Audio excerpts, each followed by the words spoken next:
So welcome everyone to this week's edition of the Commercial Real Estate One-on-One Meetup Group. For those of you guys who are tuning in for the first time, welcome. Our goal really as a platform is to try to become the number one resource for commercial real estate online.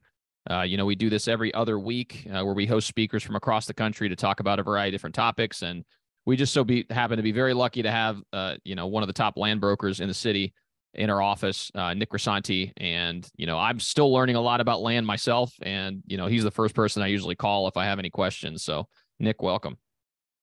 Thanks for having me. Congrats on growing this thing. When you started doing this a couple of years ago, I didn't know what it was going to turn into, but you seem like you've got an audience. So that's great. Yeah. And so Nick was actually, I believe, the first episode of this podcast or this meetup/podcast. And we talked about commercial real estate brokerage, and his episode is the most listened to. I think it has like 7,000 or 8,000 downloads at this point, which is crazy.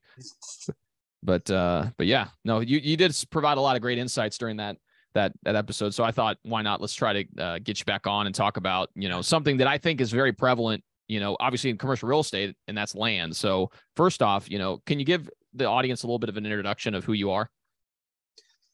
Sure.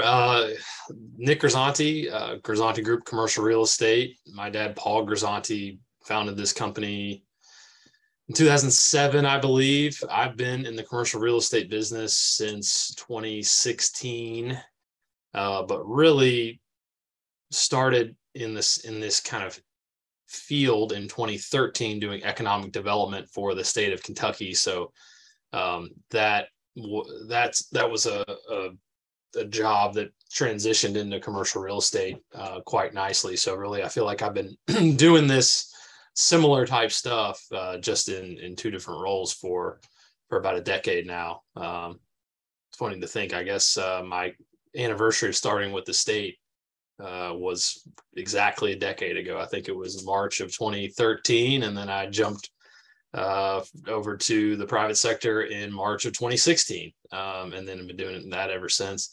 I don't only do land, but that's just been something that our brokerage has always specialized in to some extent. It seemed like my dad was always working on big, large tracts and making connections with large landowners, and just naturally had, made connections in that world. And so, we do all types of stuff. We do industrial leasing, retail leasing, building sales, investment sales, but I do enjoy the land sales.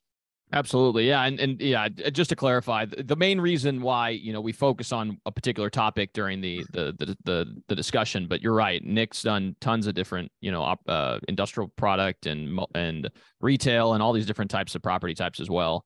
And then on the economic development side, which is something that I found extremely interesting. I mean, you would work with people who are looking to relocate to Kentucky or maybe establish a business in Kentucky, and you'd take them to different sites and try to work with the state in order to create these incentive packages to kind of incentivize them to locate. So, I think from a site selection standpoint, this is something that you've been doing for quite some time. So.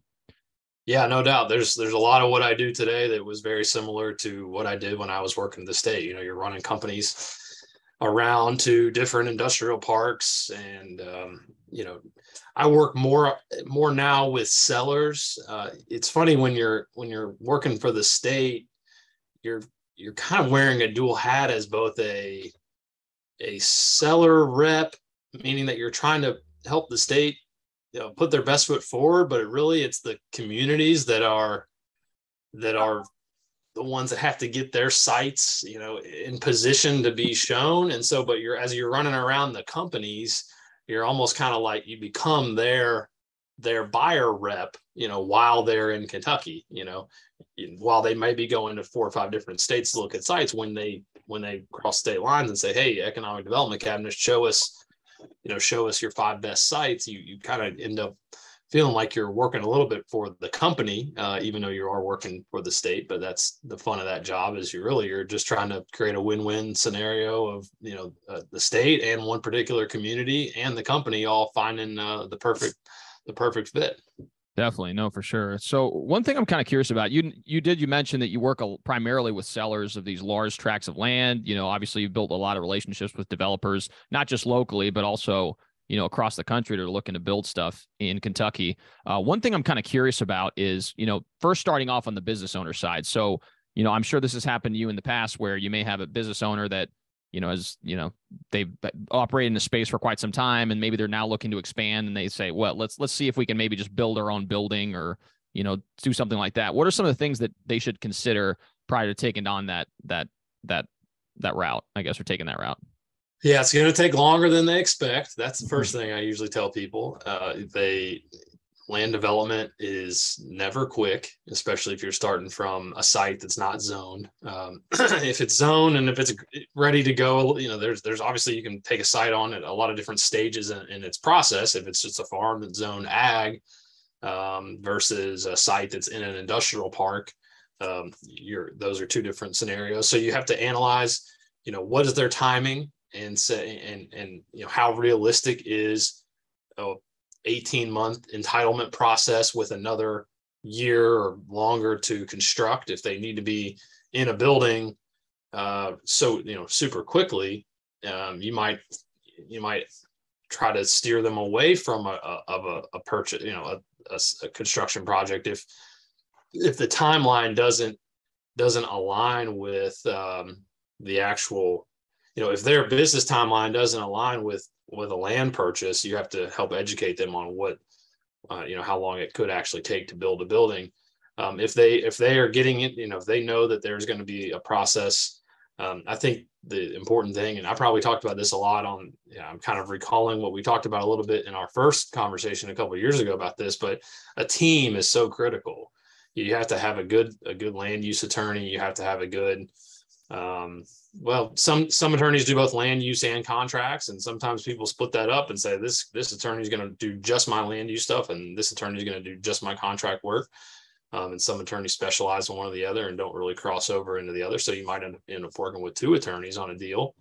And then a good civil engineer and, a good contractor to help in the early stages. You're going to be bouncing ideas off contractors and making sure you have pretty good budget numbers and stuff for this building. And then the engineer is really going to be the civil engineer is going to be the key for figuring out, if a site is actually buildable, floodplain, wetlands, all the different hair that could be on a property.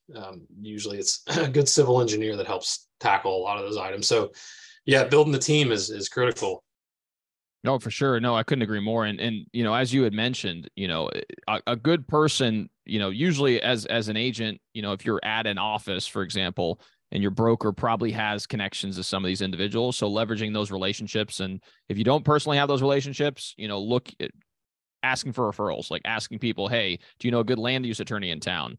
Someone who understands the rezoning process. And we'll dive into this later in the podcast, that rezoning in our jurisdiction is going to be different than someone in Chicago. Then it's going to be different than someone in New York City, and maybe even parts of the city, depending on what jurisdiction controls, how things get moved. So it's all these different moving parts that you need to consider prior to doing so. And obviously on the build side, I've had several business owner clients of mine that I've worked with that are like, oh yeah, like, we're paying XYZ amount of rent. I think it's ridiculous. I want to be able to own what I pay money into. And then they run the numbers and they realize, oh wait, it's a lot more expensive to build than you would initially think. And then obviously the timelines get pretty exacerbated, especially if you have to rezone the property and, do all the different prep work for the site. The topography is obviously important. Moving dirt around is expensive and can take time. And so, and all these things right now are kind of crazy. I mean, for the last year, it's been interest rates going up, construction costs going up. So you're really seeing new construction. It's never going to get cheaper, but there's been a real acceleration of cost of new construction in the last few months and year with interest rates and construction pricing. Some of the things have come down that were crazy during COVID, like timber, lumber, but in general, the prices are sky high. Someone told me recently that I was visiting a site with some clients that are in the process of having a building constructed for them, and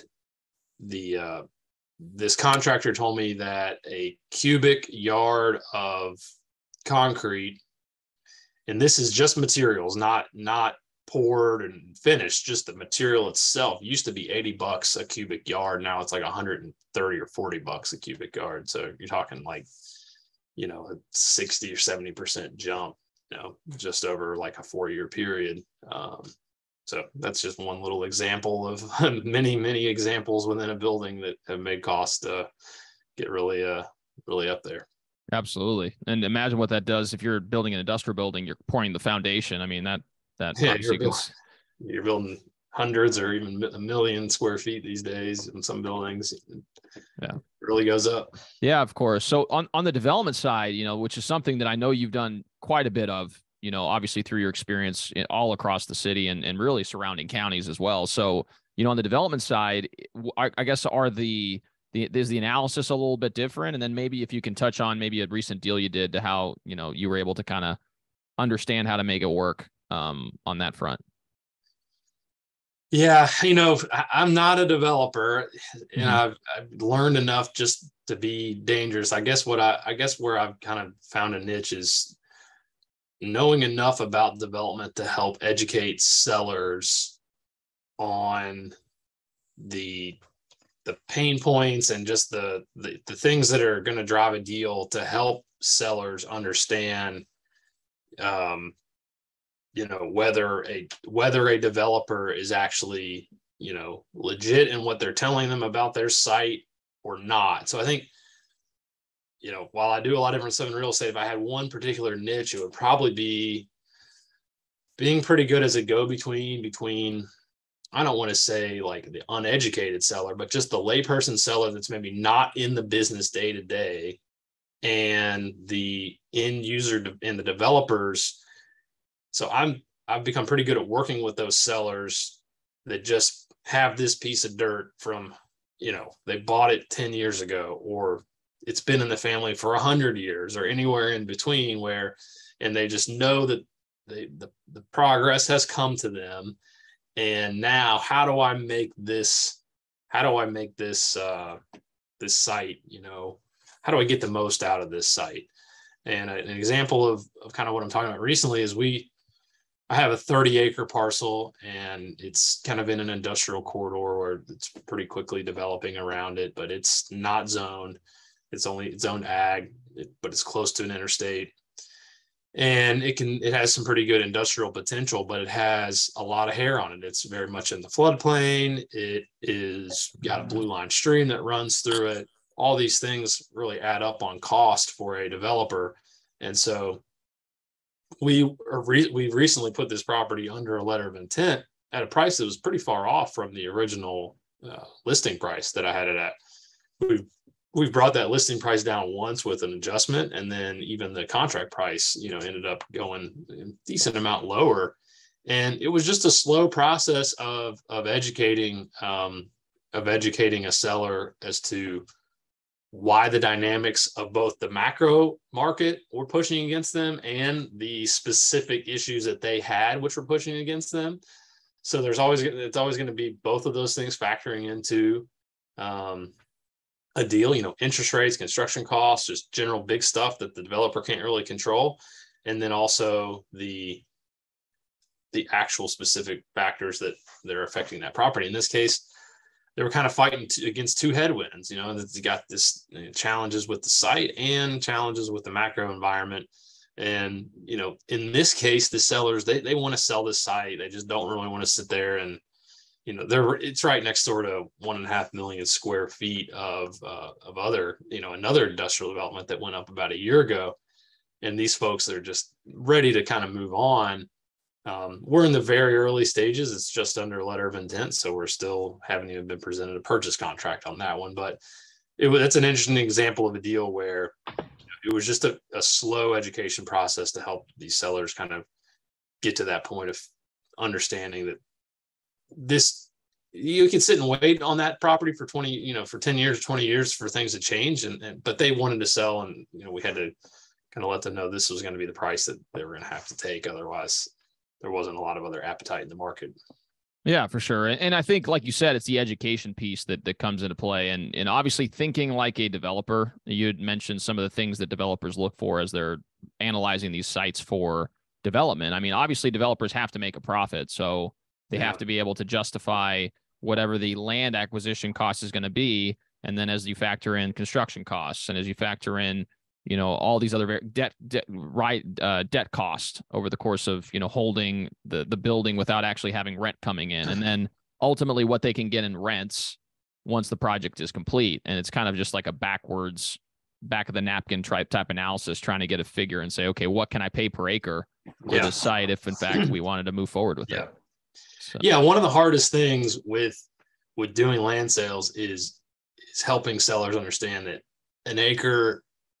every acre is not created equal. When they see the property down the street sold for $100,000 an acre, and you're telling them, well, yours is worth 50 an acre, it can be challenging to justify that sometimes. I mean, the justification sometimes is simple to me. A lot of times it's like, well, this is why, you have 50% floodplain, you have access issues, you have but convincing a landowner that their price is not as, when they're seeing other people around them sell for other prices. So that's a big part of my job, is just analyzing, why a site sold for a certain amount, and, was it pad ready? Were there sewers already there? There's so many things that go into the value of a site. Appraisers have hard jobs, honestly, because they're working with appraisers are really good at digging up information, but they never have the full story of a site. And I've seen, I always am very helpful to appraisers, and they can be helpful to brokers as well. But sometimes they can have to work in an information vacuum sometimes, when they're not factoring in things that are really adding or taking away value from sites. So that's an interesting side tangent of this whole conversation, but made me think about how sometimes appraisers don't know the whole story. Yeah. Well, it's hard, right? Because I mean, obviously I feel like it's a lot easier to appraise a building, for example, that you have the square footage available, you have an idea of what the condition of the building is. And even if you don't have a lot of around to be able to reference, at least you can get an idea of what replacement cost is, whatever else. But with land, like you said, I mean, if there is hair on it, like the blue line streams and, topography's off, like how does that affect the value of 1 acre versus another? And one thing I'm kind of curious about is, you had mentioned that not all acres are created equal. Obviously, I think that is definitely true. And, you've had situations in the past where you have like a 6-acre parcel of land, and maybe you get approached by a buyer and says, hey, we only want the hard corner. We want 2 acres of that 6 acres. What are some of the things to consider prior to just saying, oh yeah, we'll go ahead and do that? Well, I think if you're a seller in that position, you have to be careful how to play it, and you can actually help yourself by selling off the corner if it's the right user. And like, for example, I have a property in a market here in Kentucky. It's just south of Louisville, called Mount Washington, and it's a very nice, I'd call it a bedroom community of Louisville. Lots of new houses being constructed, nice commercial center. And I've got this 10-acre site there, and it was 10 acres, and the owner wanted to sell that all as one piece. But he is I would say he's on the savvier in terms of sellers. He's not someone that just sat on this land and wanted just to sell it and be done with it. He wanted to sell all 10, but was also experienced with some land development of his own. And so at some point he said, rather than selling the 10, I think I'm going to develop a little commercial subdivision here, a little commercial development. And so the first parcel on the corner, we got under contract and sold, and a Wendy's is there now. Well, that's a very nice, recognizable national brand that really enhanced the whole development. So he wanted to sell this 10 acres for, I think, 1.7 million. So like 170 an acre. And now we're selling sites there for $500,000 an acre. And that takes patience on his part, and it takes investment on his part to do utility work and bring roads into the site. But when it's all said and done, I mean, I think he's already made well north of the 1.7 just on 4 transactions in the 10 acres. And I think we've got, 4 or 5 acres left there for him, that I'm still selling. So once we sell that, he'll have probably tripled the 1.7 that he was originally looking to sell this when it was raw dirt. So that's just that's a good example of how, being willing to subdivide a site can very much favor a seller if they have the experience and the patience. Some sellers want nothing to do with that. They're just like, I inherited this 10 acres from my dad or, my parents, or I bought this 20 years ago and I just wanted to wait and sit on it, and I'm not going to sell it till somebody comes along and makes me an offer for the whole thing. And neither of those approaches is wrong, but you can enhance your value by subdividing. For sure. And obviously, like you said, not all acreage are created equal. Obviously Mount Washington has been booming over the last several years. So there's a lot of growth in that corridor. It's very highly trafficked as far as retail is concerned. So, it probably was a good candidate for something like that. And I'm sure you would agree that in certain situations, maybe it's not necessarily worth the expenditure, but in the case of this parcel, of course it was. So that's awesome. Yeah. This parcel was well positioned for that. Some, obviously there's plenty of pieces that just need to go all together because that's just the values all in the frontage or whatever. And maybe there's not a lot of frontage. This parcel has a lot of frontage. So we were able to, sell like 5 or 6 frontage lots, whereas, something that only has like a couple hundred feet of frontage and a lot of property towards the rear, you probably want to go ahead and try to sell that either all together or get a very strong premium for the front, knowing that you're going to have to take less on the back.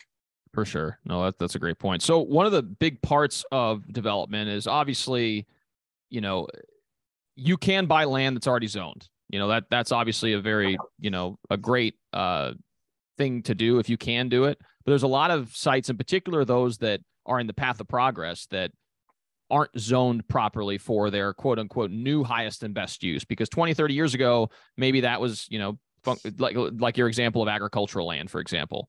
Maybe a long time ago, that was, the highest and best use, but now you're in the path of progress. You're starting to see a lot of commercial development along a certain corridor, and it makes sense to rezone that property to achieve its highest and best use. So from that standpoint, I guess what would you think would be a good, rule of thumb as far as determining whether or not to pursue a rezone for a property? And then number 2, I guess how to determine its highest and best use so that you can convey the proper message to the appropriate authorities. Yeah, well, every city has, or not every city, I guess, but most cities and bigger, big cities like Louisville, and even mid-sized cities like the surrounding cities that are around Louisville. Louisville would be considered a mid-sized city by a lot of standards. So anything bigger than Louisville, of course, is going to have a master plan. And then, even cities of 50, 100,000 are going to have master plans. And that's a good place to look at first, because if a property is shown in a master plan or a comprehensive plan, is what a lot of times are called, as being in an area that the city planners want to see as this, certain use, but it's still zoned. Let's say it's in an area that they're basically saying we are open to this area being industrial. We're open to this area of being retail or mixed use with apartments and retails and higher density residential, but the property is still zoned single family, or even less than that, zone ag. The comp plan is a good place to start, because you can get a feeling for, all right, there's already some thought being put into this location of the city that says it's probably gonna, by, in the future be best for this use. So that's a good place to start. I think building those relationships like we talked about in the beginning with land use attorneys, to just have like land use attorneys and engineers, civil engineers that do a lot of rezoning work. They can often give you their best sense of whether a site can be rezoned. So those are really, really important relationships to develop, just so you can pick up the phone and have a 5-minute conversation with somebody in that field to get an idea. And then the other thing that you may want to do is just like a canvassing of the neighbors around the property. Some cities like require a neighborhood meeting before you start the rezoning process, so that you can take in feedback from neighbors. And even places that don't require it, it's not a bad idea to do it. So like Louisville, you have to have a neighborhood meeting early in the process. So you file what's called a pre-application with the city, and then before you file your formal application with the city, you have to host a neighborhood meeting in a community center, church, or something nearby the site, so that you have to inform a certain amount of neighbors. So that's coded into how the zoning process works in Louisville. Some places don't have that, but it's still not a bad idea to do one informally and invite the neighbors, because if you can help build those relationships with the neighbors and understand what their pain points might be with you developing a site, and take that feedback into consideration and help them become your advocate instead of your enemy at the planning and zoning hearing or commission, that's going to help make the progress go a lot smoother. So those are the early things that a good developer and a good land use attorney are going to look at doing. And then obviously once it goes into the process of actual planning or actual rezoning, every city's going to be slightly different in terms of how you proceed from there. For sure. No, I couldn't agree more. Yeah, and you're right. I mean, I think that, regardless of what city you're in, you're going to have to get buy-in from stakeholders, whether the stakeholders are, the neighbors, which I would imagine in a lot of municipalities around the country, that is the case. And then also, there may be governmental stakeholders, and, government, officials are typically beholden to their constituents. So, it would not be a bad idea to kind of gauge the pulse of, what the sentiment is of the neighbors before pursuing the process of getting the rezoning done. So one thing I'm curious about is, we can speak primarily to Louisville. Obviously, if you guys are located around the country, there may be a different process, but from my understanding, and you can correct me if I'm wrong, Nick, but I can't go down to the city and just say, hey, I want to rezone this retail. I have to have a reason for doing so. And I'd imagine in a lot of larger municipalities, that may also be the case. Now, could you elaborate as to, maybe the reasoning for that, and why you could speculate as to why that would be the case? Yeah. So Louisville has what is called a plan certain zoning regime. Other places do not. And so what that means is when you file a zoning application in Louisville Metro, Louisville now is a merged city county government. So all of Jefferson County, any zoning goes through the same body in the whole county. You have to also submit a development plan for that site. So they are simultaneously approving a rezone and a development plan. So, and oftentimes that comes with a whole list of what is called binding elements, which restrict what can go on that site and restrict various things like lighting, noise, hours of operation, can carve out specific things. You might want to put a certain restaurant and have to get that property's up zone from residential to C1, commercial, like one of the commercial zonings, but they might specifically carve out no such and such at this location or whatever. So in Louisville, it's very intensive with that. Like one county down from Louisville, one county south, Bullitt County, where I do a lot of work, it's not technically plan certain.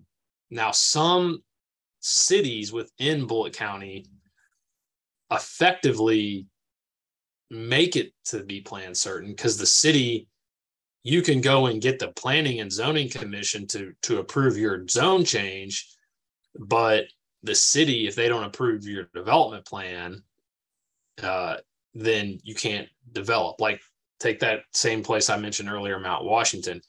you can go and get a site zone in Mount Washington zone and change the zoning and ask them to change the zoning without even presenting a site plan.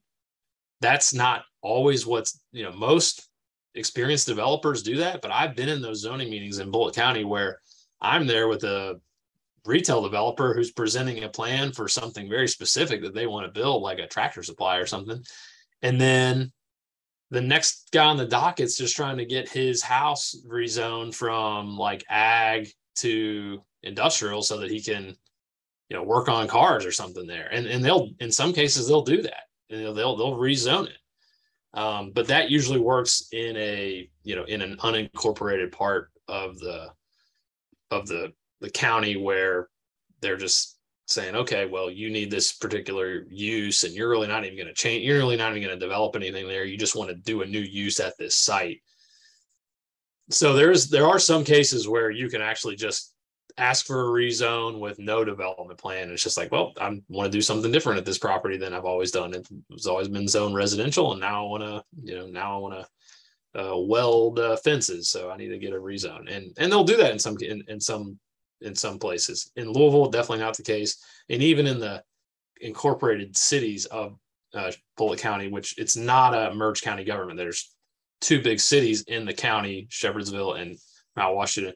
You're effectively working in a system that you have to have a approved development plan to get the zoning changed, but they're not necessarily tied together. For sure. Well, those are some great insights. And, again, like I said, this is some of this, we try to make it as less specific as possible because of the fact there's people tuning in from all over the country. But, if you guys had any questions regarding the process here in Louisville, obviously we'd be happy to elaborate off the call. But one thing I'm an expert in Louisville, or, as much as I can be, I guess. But yeah, I've heard from other developers we're on the tougher end of things, but I can't imagine it's that much different in our comparable cities like Indianapolis, Cincinnati, Nashville, places, in the kind of the Midwest region around us. Probably even more difficult in places on the coast, like San Francisco and other, other cities where you hear a lot about, how there's major fights happening between developers and neighbors, as they're trying to address affordable housing crises and stuff like that. So Louisville's probably somewhere in between, although I do hear from developers who come out of Columbus and Indy and these places that kind of are Midwest peer cities that are like, man, Louisville's a tough place to develop. So we probably have a little bit more of a elongated process, but it's probably mostly just a timing thing. I would think the process is probably pretty similar, but it's just maybe our city government is understaffed or something. Yeah, I think they, one of the initiatives that the new mayor, at least from what I hear, they're trying to push for, streamlining some of those processes. So I'm hopeful that in the future we'll see, some improvements in wait times. Because you're right, that's the biggest hurdle. Is it's not necessarily that, the development's not happening. It's just it's taking a lot longer than it probably should. But it's part of the process. But one thing I'm curious about is, obviously, from a investment standpoint, because there's some people on the call that are aspiring investment they're aspiring investors, or maybe they're active developers and they're looking to acquire land to add value to. So whether that's buying existing properties that are currently zoned properly, or maybe taking a rezoning to fruition and then from there developing and providing a site plan and everything else. So one thing I'm kind of curious about is, if you were to put on your investor hat or developer hat and you were trying to find opportunities in the marketplace for, value add opportunities, or even buying land and then selling it for a profit, like what type of things would you be on the lookout for on that front? Oh, that's a good question. I think you always want to just look to see, this is not a great revolutionary insight or anything, but rooftops often, rooftops are what's driving, retail interest. So if you can identify an area, just slightly before the market, the commercial market catches on to it, that you're seeing a lot of new housing starts, I mean, that's where you're going to, be able to get a commercial, take commercial property and fill it with tenants. Like, again, I'll go back to Mount Washington. I've been selling a lot of land there, but there's really not a lot of vacant retail space in that market, even though there are a lot of homes have been built in the last few years. And I get calls from people looking for rental space quite often. People that just want 2,000 square feet, don't want to build a building, just want to lease something. And so my client that has been doing this land development and selling sites down there is actually going to move forward with a 12,000 foot, neighborhood retail center. I think it's a great time for him to build right now. I mean, even in this, rising interest rate, rising cost environment, I think he's going to do well with that center. I think there's always go ahead. No, I think you're right. I think you're right. I mean, I think the main vein is that commercial follows residential. So as you start getting more people, more rooftops in an area, that's really where the path of progress lies. And, the developers, logic is, okay, let me get ahead of that progress to try to capitalize on, whatever the trends are. Because, if there's rooftops there, then retailers may want to be located there.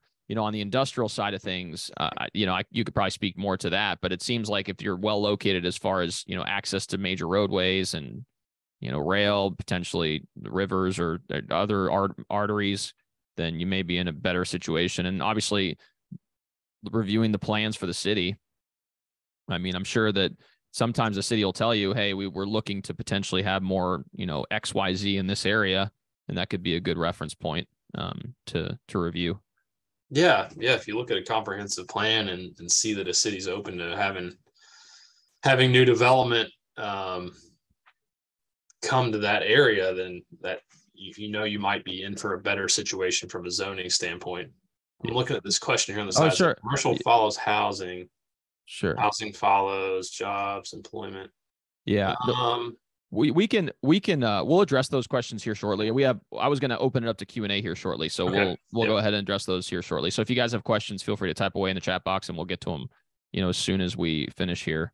But one last point before we kind of move on to questions was, as far as the value of land is concerned, I guess, what are the tiers of value? Like, what's the highest value land? Typically, obviously you can't say for certain, but if you were to say, multifamily, retail, industrial, office, ag, that type of stuff. Yeah. Like, what would you say would be the hierarchy as far as, what's the highest value versus what's typically the lower value land?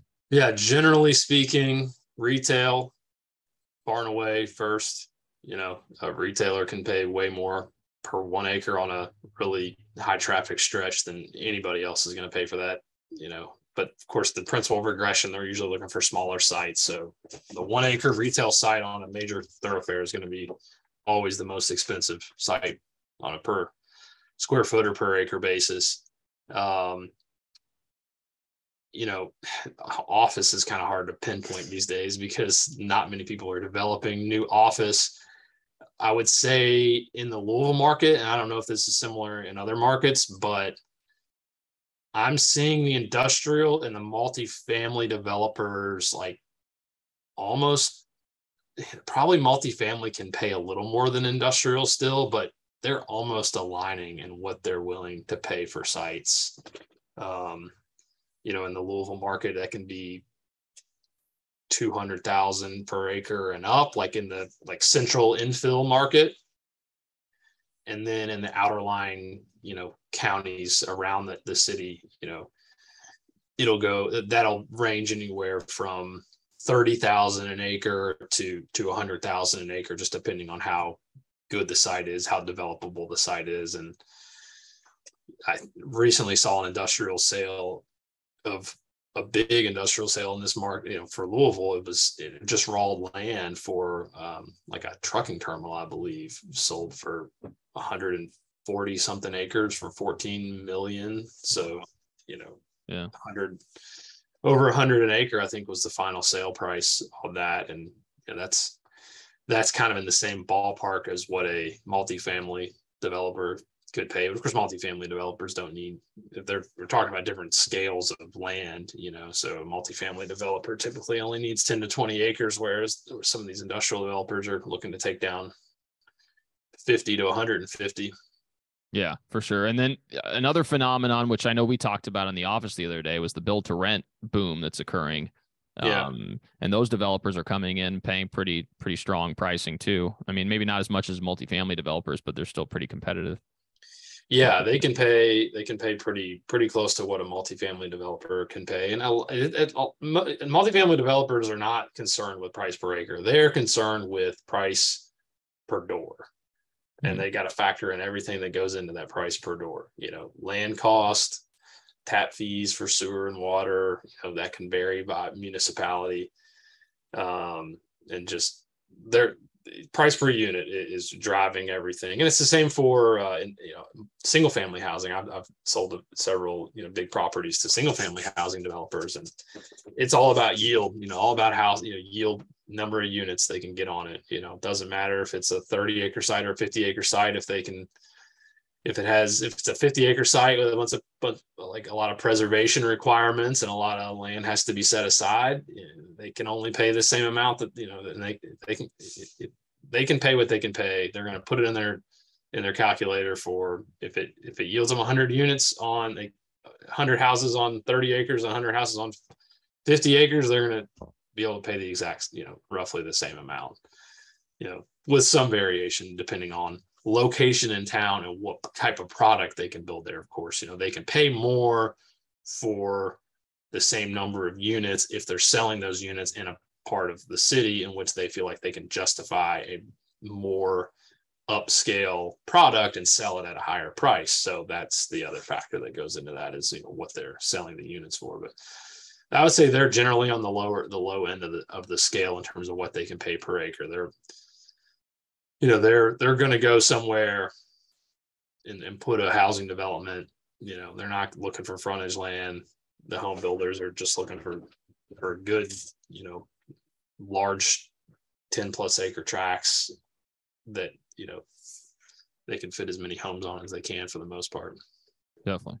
Some great advice. So all right. So what we'll go ahead and do is if you guys have any questions for Nick, we'll go ahead and type them away in the chat box. We're also live on LinkedIn. So for those of you guys who are watching, please just type away and we will get those questions answered. So we had a few questions come in. So Adam, he says it can take 7 to 10 years to get a zoning variance in Los Angeles. Wow. Yeah, that's great. Point of comparison. Makes me feel like Louisville's not as slow as I like to complain about. So, yeah, that's a long wait. You got to have a lot of patience as a developer in one of those markets. I can only imagine. Patience and a lot of capital. Absolutely. And one of the things about it too is that because it's probably so cumbersome to do a zone change. I mean, if your property's already zoned properly for whatever the use is, then it's probably worth a lot more. Because you don't have to. Yeah.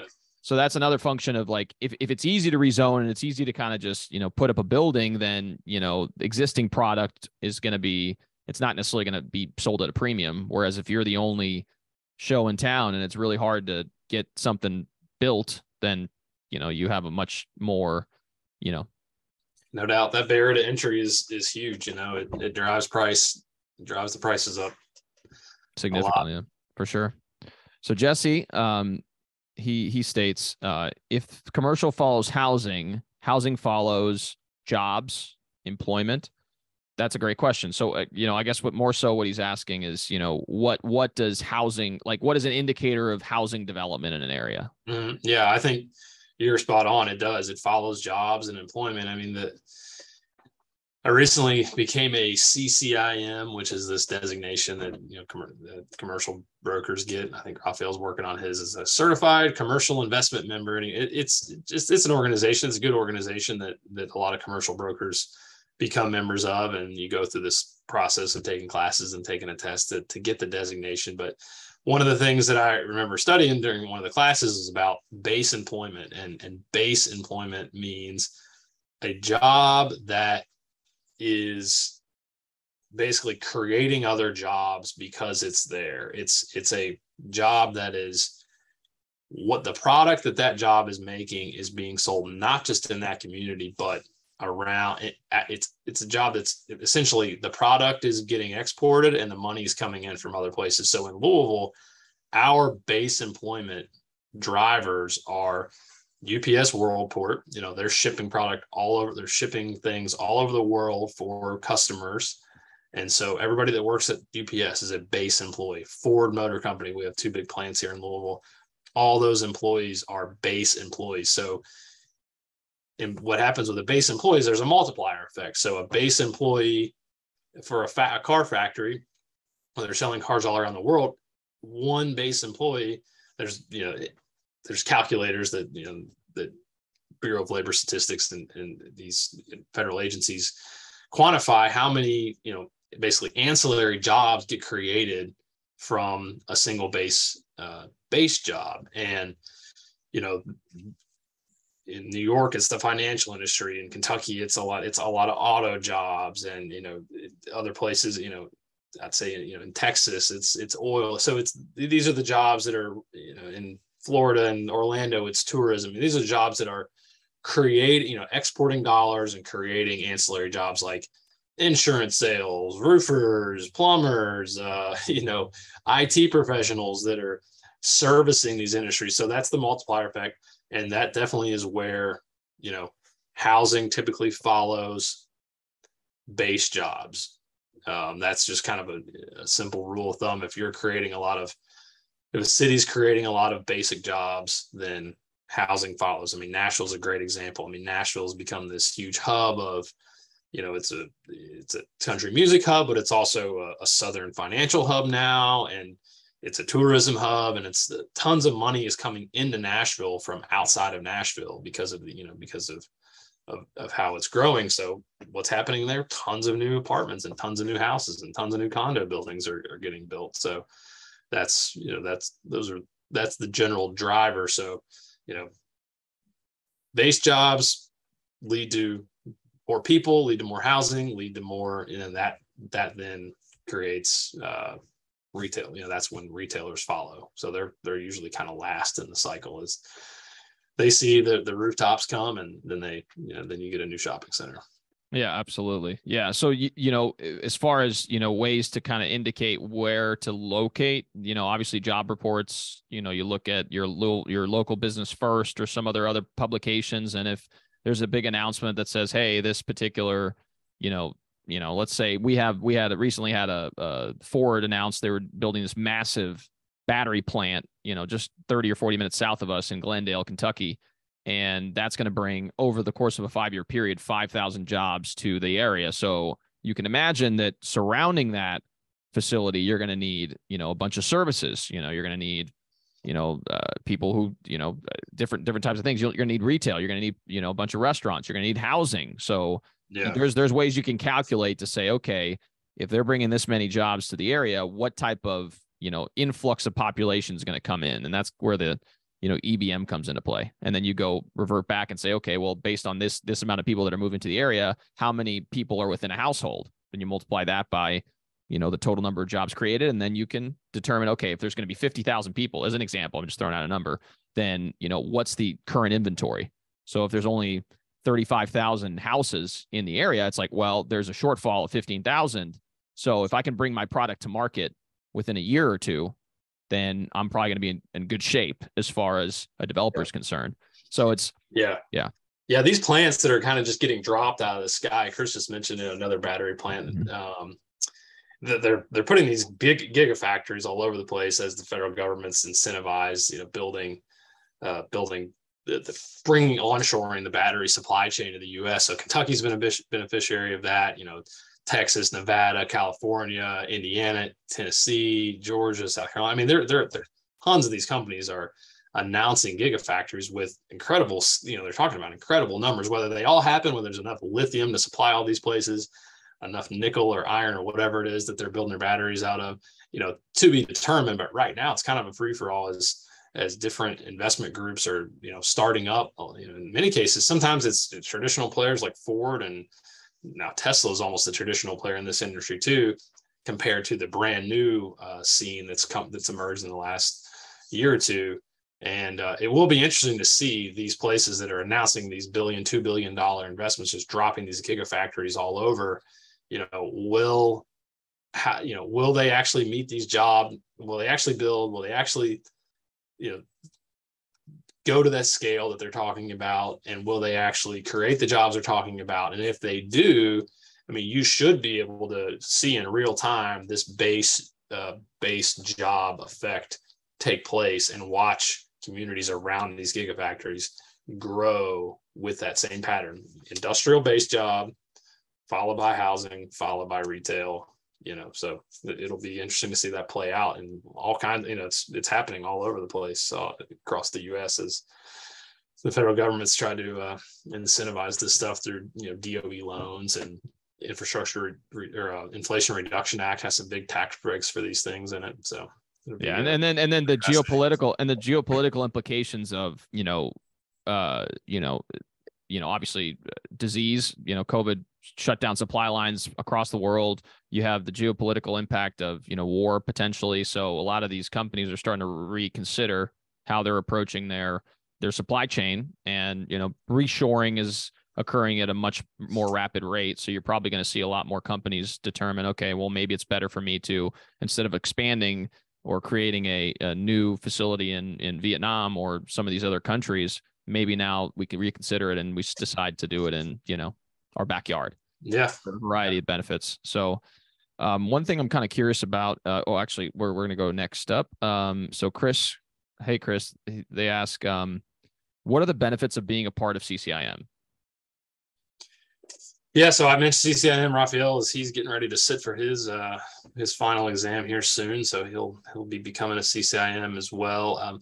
I would say the benefits, and I don't know if this is universal across the U.S., but in our market, it is certainly something that I would say many of the top brokers do pursue. So I think it's just kind of it helps set a broker apart in terms of just showing, like, I've taken that next step to get educated in the world of commercial real estate, because anyone can, it's relatively easy to get a real estate license, right? There's tons of licensed real estate agents. The vast majority sell residential, and many of them are incredible, and a lot of people don't know what they're doing. And commercial, there's a few designations that people get in the commercial world just to say and kind of show to the brokerage world and to the developer world and to the end user world who knows what this is. It's just a way to kind of set yourself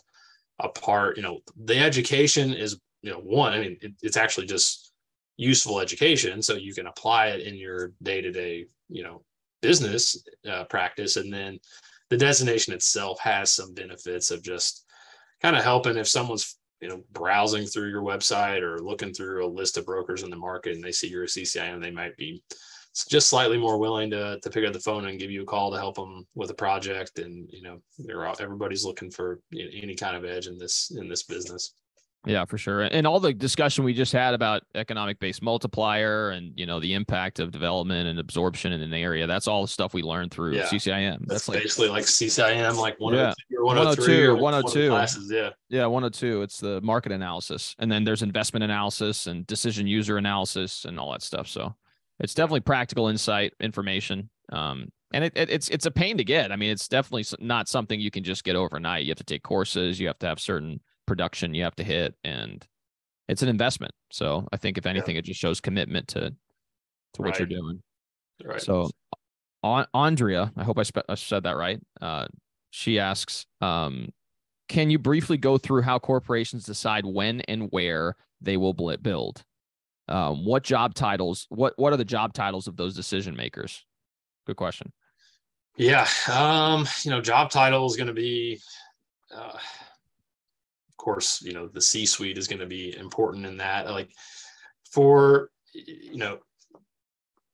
I guess this question we answer a couple different ways. One, like the office or the people that create, I guess, like the base jobs or the salary jobs or the blue collar jobs, they're looking at, the company's need to expand and to satisfy the workforce, or, they need it. They're talking when they're making a decision on when and where to build, that's like, well, we need to put a battery factory somewhere. That is that's a decision they're going to scour the whole US. And then on kind of the other end of the spectrum, you can, I'm thinking about like, a Jimmy John's or a McDonald's or something, when they're going to be kind of following those housing starts and stuff. So like if someone from, let's say Toyota decides to build a new engine plant somewhere, they're probably gonna, they're gonna scour the country for sites. They're gonna look at available workforce. That's going to be one of their first key criteria is, where's the workforce that that's going to support the plant. That's probably going to be the number one most important decision is workforce. Like when I was working at the state of Kentucky, the workforce, we thought that we were, incentives were important, but like incentives are nothing without workforce to support plants, whether that's an office, an office or a factory. And then sites are critical. It has to be a site that fits the needs of the company. If it's going to be an office, it's got to be in a place that has, in a city, a lot of times decision makers are making decisions based on airports, how accessible is a certain city compared to other cities, with direct flights and things like that. This is kind of in the economic development site selection world. Going to be very different for Tractor Supply or Publix or Kroger when they're trying to decide where to put their next store. They're not so much worried about whether this city has direct flights. They're going to be just focused on rooftops, essentially, competition. They're going to be looking at what their competitors are doing in terms of volume of business and making, seeing like right now, Publix is the big grocery store chain is coming to Kentucky. They had not been in this market. They're a Southern company with tons of stores throughout the South, Georgia, Florida, all the whole, South Carolina, the whole South, and they're making a play into Kentucky. And I can imagine one thing that drove them here is they're probably doing industry analysis and seeing that Kroger was making really good profits in this market, which is one of the, really had Kroger dominates the grocery market in Kentucky. So Publix probably saw that and said, hey, there's dollars to be had in that market. Kroger is making, huge profits here. So, the decisions are going to be different. As far as who that is, and directors of operations, a lot of companies do have real estate directors. A company that really has to do a lot of expansion, like a chain type restaurant, they're going to have real estate managers. When I need to find a contact for, when I'm trying to get in touch with like a real estate manager for a retail business, whether that's, just a restaurant or whatever, a Tractor Supply, a Sherwin-Williams, place like that, I often reach to a resource that we're involved with. It's called, International Council on Shopping Centers, ICSC. They have a really nice database of all, that's kind of like a CCIM type organization, only specifically focused on retail and not just brokers, but like end users and developers are really heavily involved in ICSC. So you go to this, you become a member, you go to the ICSC website, you can oftentimes find real estate managers, directors of development. These are the different titles that these people will have at the retail businesses that are expanding. So if a company has thousands of locations, they're definitely going to have a whole real estate team supporting that, and the title would probably be director of real estate manager, real estate analyst, whoever you can get a hold of, and they'll tell you whether it's their area of, or if they, can kick you to somebody in the company that's better suited to handle your inquiry. Absolutely. Yeah. And I'll say from direct experience, I got several franchise clients and I'm interacting directly with the real estate director as well, because they're the ones who ultimately have to provide approval for sites as well.